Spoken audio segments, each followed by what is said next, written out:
किसी भी प्रदेश व देश के विकास के लिए कई चीजें महत्वपूर्ण होती हैं, लेकिन सबसे महत्वपूर्ण होती है शिक्षा, युवाओं का विकास व स्वास्थ्य सेवाएं। जी हाँ,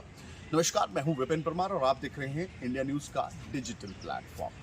हरियाणा में अब स्वास्थ्य सेवाओं की ओर अग्रसर और कदम बढ़ाते हुए हरियाणा सरकार की ओर से एक बड़ा फैसला किया गया है। मुख्यमंत्री मनोहर लाल की ओर से इस बाबत जानकारी जो है वो देते हुए कल ग्रीवियंसेस कमेटी की जो बैठक हुई फरीदाबाद में, उसमें स्पष्ट तौर पर ये करने का काम किया गया है कि अब पीपीपी मोड पर जो एम्बुलेंसेज प्राइवेट मोड पर चलती हैं उनका एक टाई अप सरकार के साथ रहेगा, यानी कि पीपीपी प्राइवेट पार्टनरशिप जो रहती है उनको आगे चढ़ाते हुए, आगे बढ़ाते हुए, जिस तरह से ओला उबर कंपनियां जो है वो सर्विसेज मुहैया करवाती हैं, उसी तर्ज पर अब एम्बुलेंसेज भी लोगों तक पहुंचाई जा सकेंगी। यानी कि आप जो एम्बुलेंसेज के लिए इंतज़ार करना पड़ता है और मनमाने चार्जेस जो प्राइवेट प्लेयर्स मांगते हैं,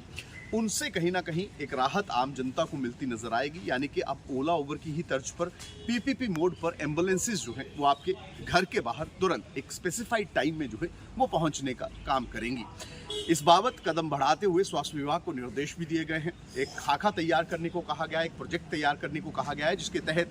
पीपीपी मोड पर किस तरह से सरकारी व प्राइवेट एम्बुलेंसेज की कितनी संख्या है, किस तरह से इसको बढ़ाया जा सकता है और आम जनमानस के लिए किस तरह से सुविधा का इम्प्लीमेंटेशन किया जा सकता है। यानी कि आप जब